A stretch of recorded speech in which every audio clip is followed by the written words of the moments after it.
the sports page with the Orlando Sentinel and FM 96.9 The Game's Mike the Bulldog Bianchi. On JRR. All right, I believe Mike the Bulldog Bianchi is back and ready for action this morning. We got you there. Luxury condo in Metro West? Is in the luxury condo with new, freshly cleaned windows so I can see clearly now. I can see clearly now. Hey, okay, let's stop here for a second. What's going on with the recent drop-ins of the way back in the day music references and or birthdays? Because that's the only music I know is way back music. And well, I mean, birthday references. I do birthday references on my show every day, so I started to incorporate them into the sports page as well. Isn't it enough that today, for instance, it's Grover Cleveland's birthday, the 24th president. Happy birthday, Mr. Cleveland. I think he was the fattest president as well, if I'm not mistaken. Hey, Grover, hold on for a second there. So, isn't it enough that you do the grown man barking? That's what you're known for. The heck with this birthday crap. See, I actually didn't even start barking on my show until I started barking on the sports page segment. Right. You guys actually coined the bark. Yeah. He'll do all that extracurricular stuff, but yet he won't tell you that the Lightning 1-2 zip over the Flyers last night. Are we really going to start with a hot? No, I just wanted to get it in there because I wanted to point out the obvious there. So I thought we were going to start with JJ Spawn. So I'm watching. Did you guys watch the Players? We actually had it on in the final hour of the show and did blow by blow updates in the last hour as Spawn came apart at the seams. Wow. JJ Spawn at 17 hits it over the green into the water. He blamed it on a gust of wind that blew it into the water, and he triple bogeyed the hole, and Rory ends up winning the Players Championship in the 3-hole playoff. By the way, Rory on St. Patrick's Day. Mm-hmm. On St. Patty's Day. Yeah. That's right. He won $4.5 million. You can buy a lot of Guinness with that. That's the biggest paycheck on the PGA Tour. He's won 39 events worldwide. He's now won 2 Players.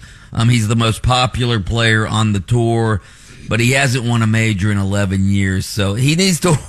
It's great that he won the Players and all that money, and he's so popular. He needs to win another major, doesn't he?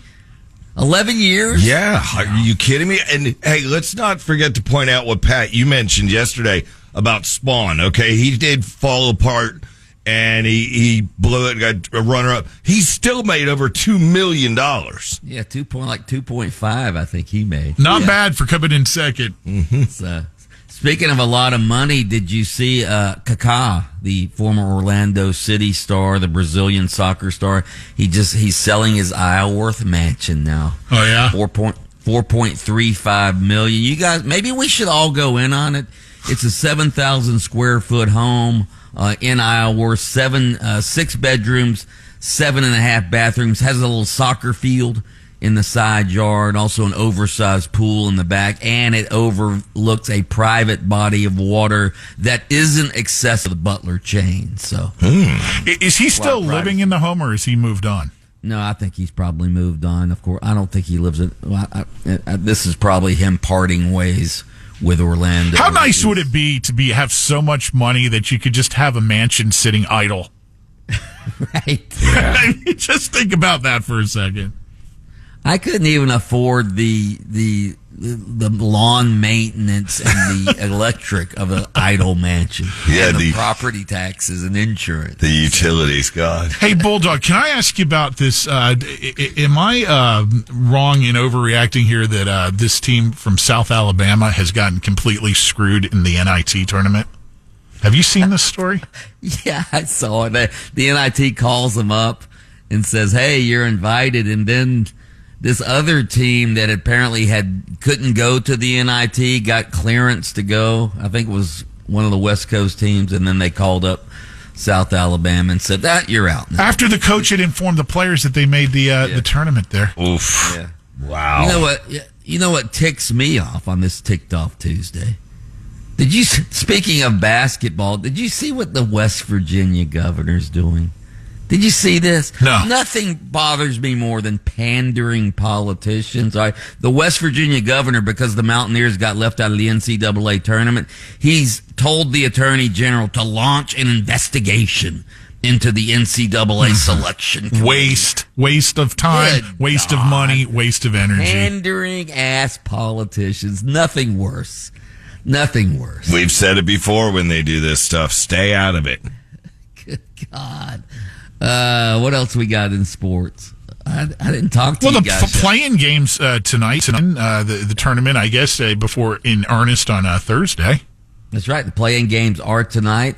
By the way, what did you guys think about the Gators, #1 seed? All 4 members of the ESPN Selection Sunday show, Jay Billis, Reese Davis, Jay Williams, and Seth Greenberg, they all picked the Gators to win the national championship. Is that like the curse of all curses right there? Seems like it.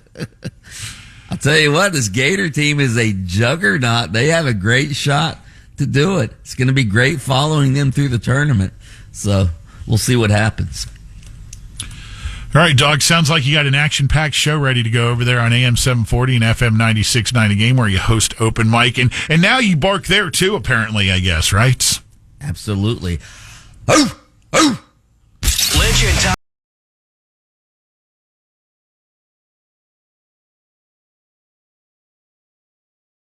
Taco are always on demand. Download their podcast daily on our free iHeartRadio app. Get it now at WJRR.com.